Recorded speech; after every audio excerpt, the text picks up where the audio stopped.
Without any warning, I received the devastating news of my mother-in-law's passing.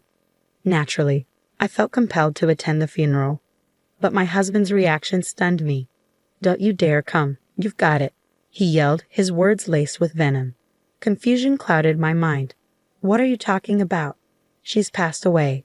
What kind of daughter-in-law wouldn't go to the funeral?" I retorted, trying to comprehend his hostility. "My mom hated you. Don't even think about showing up. You'll be a nuisance," he spat, his tone cutting through the air like a blade.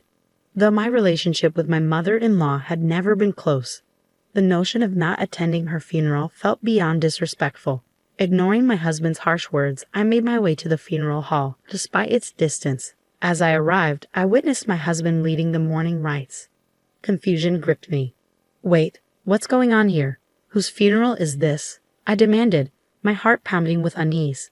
What followed shattered my reality, revealing a truth too shocking to fathom. "My name is Sophia. I'm 30 years old, married to William for 3 years. But our once great relationship now teeters on the brink of collapse.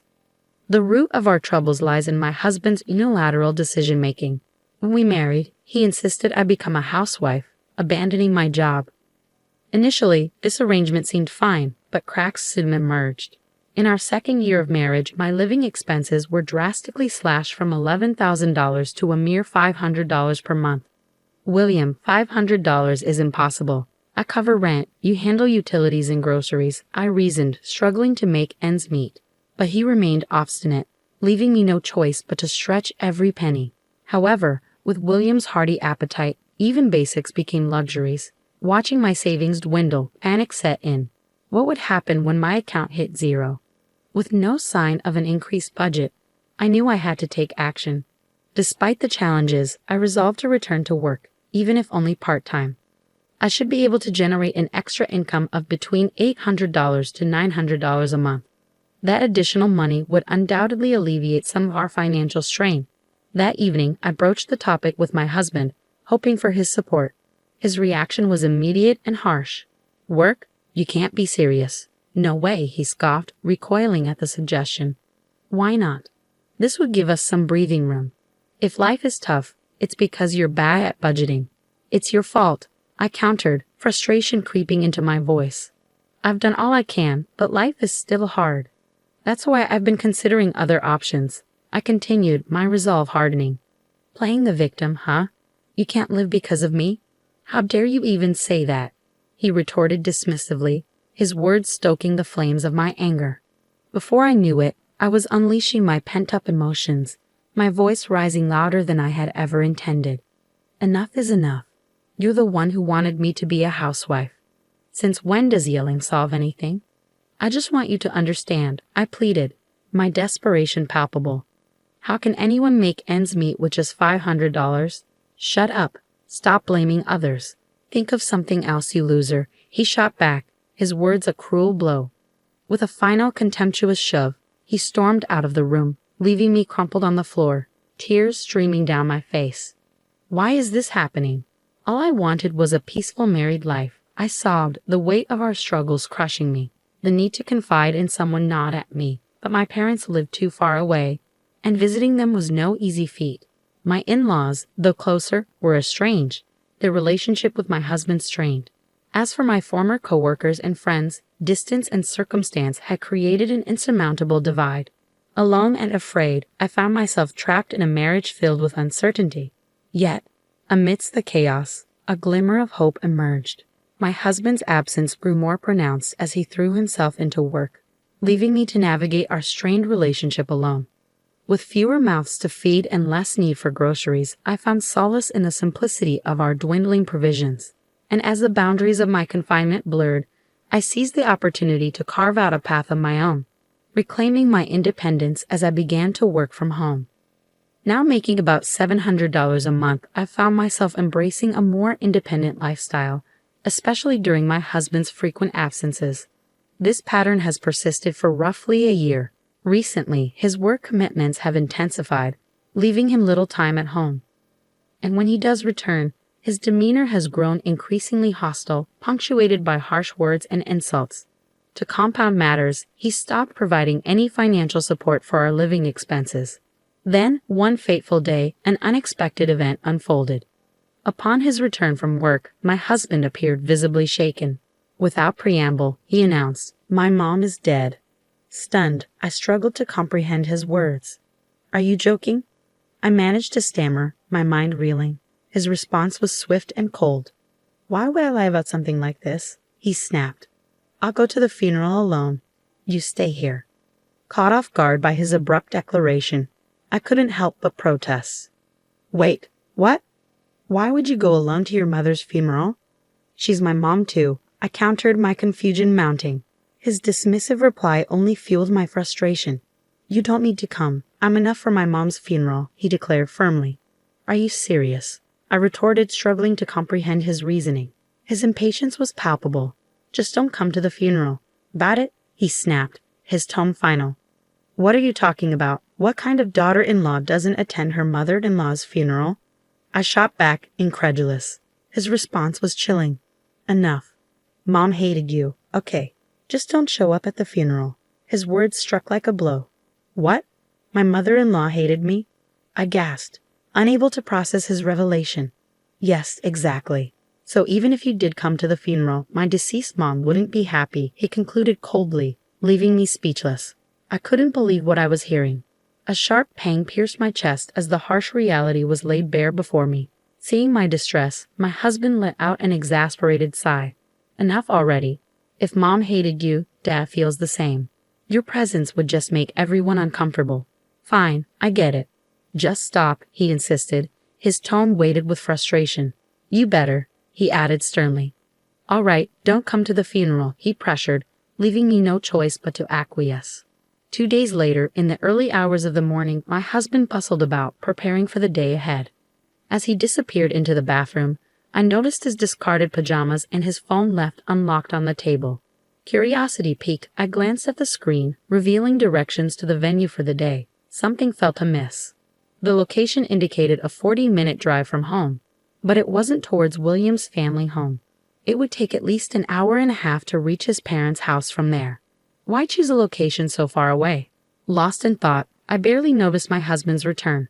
Hastily, I scooped up the pajamas, making sure he didn't catch on to my snooping. "I'm leaving," he announced, striding out the door. Still unsettled by the discrepancy, I decided to attend my mother-in-law's funeral, dressed in somber attire. Upon arrival, my suspicions only grew. I couldn't believe what I was seeing. The room was filled with unfamiliar faces, occupying seats typically reserved for family and staff. And there was my husband, standing at the front, delivering a speech as the chief mourner. "Thank you all for gathering here today in honor of my wife," he began, his voice thick with emotion. "What is this?" I thought, my mind reeling. Riley was William's wife. William, shedding tears, played the role of the grieving husband convincingly. Normally, I would have confronted him immediately, but the solemnity of the moment held me back. Then, I overheard a conversation from some women seated behind me. "Did you hear? The chief mourner is divorced." "Really?" He seemed so steady. "Yeah, his previous wife was a handful, you know. Apparently, she left him with a huge debt. A debt that's troublesome. Finally, she left. The divorce papers and all. He met his current wife soon after, even knowing she was sick and wouldn't live long. They got married because they were in love. So it's a love story, huh?" The truth hit me like a tidal wave. I had never left. Anger surged within me as I realized the narrative had been twisted. I had to confirm it once more. Upon checking, I discovered that our divorce had indeed been finalized about 6 months ago. My husband must have met his now ailing wife soon after and hastily married her. The reason for his frequent absences became painfully clear. He was living a new life with her. Connecting the dots, my anger reached its boiling point. He had erased me from the family register and married another woman behind my back. Enough with the insults already. "Will," I seethed silently. "This is it. I've had enough." With revenge burning in my heart, I hailed a taxi and made my way straight to my mother-in-law's place. I directed the driver to the place I suspected she'd be, navigating from memory as best as I could. Miraculously, we arrived without incident. Pressing the doorbell, I greeted my lively mother-in-law with a cheerful hello. Her eyes widened in surprise as she laid eyes on me. "Oh, my Sophia, is that you? It's been such a long time," she exclaimed warmly. "Mother-in-law, you look well." "You look good too," I replied with a small smile. "Sophia, what brings you here?" she inquired, curiosity evident in her voice. "I came unannounced, but there's something urgent I need to talk to you about," I confessed, my tone serious. "Something you have to tell me." And so I poured out my heart to my mother-in-law, recounting every detail of the mistreatment I endured from her son. I shared how I struggled to make ends meet, how he had already divorced me without my knowledge, and how his actions left me broken. Tears welled up as I spoke, and soon I found myself sobbing uncontrollably. My mother-in-law gently rubbed my back, offering solace in her touch. "Sophia, I'm so sorry you've had to go through all this. My idiot son, please forgive me," she pleaded, her voice laced with remorse. "It's okay. I should apologize for showing up and burdening you with this," I replied, attempting to regain composure. "Why didn't you come to me sooner?" she asked, genuine concern evident in her eyes. "William told me you didn't like me." Suddenly, realization dawned on me. My mother-in-law and I had been deliberately kept apart. My husband likely feared our bond, especially if it threatened his schemes. Unbeknownst to me, he had manipulated his family into believing I was sick and incapable of working, painting a false narrative to solicit financial assistance. But now, armed with the truth, I knew it was time to confront him. I had nothing to fear as I confided in my mother-in-law about my plan for revenge. Despite the funeral having ended, a few lingering attendees remained. Seizing the opportunity, I approached one of them under the guise of an acquaintance. "Excuse me, do you know where the deceased's family lives? I couldn't make it to the funeral and I want to bring some flowers later," I explained. With a little deception, I obtained the address of my husband's mistress's family home. The following day, armed with funeral flowers, I made my way to their doorstep. A grief-stricken woman, likely the mistress's mother, answered the door. Introducing myself as a friend, I was invited inside. As I was led to the room with the family altar, I spotted my husband among the mourners. "Sophia, what are you doing here?" he exclaimed, his shock evident. Before he could react, I disclosed the truth. "I'm sorry for lying. I am this man's ex-wife," I declared, facing his stunned expression. "Ex-wife? Why would you be here?" he sputtered, clearly taken aback. "Your daughter and I were both deceived by this man. I found out just yesterday at Riley's funeral that I was divorced," I continued, my voice trembling with anger. As Riley's father demanded an explanation, the atmosphere shifted drastically. William's face paled under the weight of his wrongdoing. Emboldened by their support, I confronted him further, demanding accountability. Just then, the doorbell rang, and Riley's mother returned with my mother-in-law in tow. As my mother-in-law berated him, William's facade crumbled. It turned out that he had not only lied about needing money for Riley, but had also gambled away the borrowed funds. In the end, he was expelled from Riley's home and faced legal consequences. Ignoring his tearful pleas, justice was served. As I turned my back with my mother-in-law and began to walk away, a desperate voice called out from behind me. "Kindly wait," he pleaded. Slowly, I turned around to face him. "What, Sophia? I'm really sorry. Can we start over?" he implored, his tone filled with desperation. "Excuse me, if you don't help, I'll be sued," he added urgently. "Don't worry. I plan on suing you too," I responded firmly, my resolve unwavering. "What?" he exclaimed, taken aback by my declaration. "Yes, I've already made up my mind. After all the unjust treatment and being served with fake divorce papers, I'll sue you through a lawyer. Please forgive me," he pleaded, his voice tinged with remorse. Fuming, I unleashed my pent-up feelings on him. "Do you think saying sorry will make everything okay? Do you even understand what you've done?" I demanded, my anger palpable. "Filing for divorce without telling me is a legal issue, you know. Your apologies are worthless because you've been lying and asking for financial support, utterly worthless," I continued, my voice laced with disdain. "Sophia, wait, please," he pleaded, but I silenced him with a stern look. "Quiet. Do you have any idea how many people you've hurt with your actions? What you've done isn't easily forgivable. Even a lifetime of making amends won't be enough. So from now on, stay out of my life. If you show up again, I won't hesitate to ruin you," I warned, my tone final. As my mother-in-law's hand touched my back, her warmth almost brought me to tears. Afterwards, William ended up paying back the $10,000 he borrowed from Riley's father in one lump sum.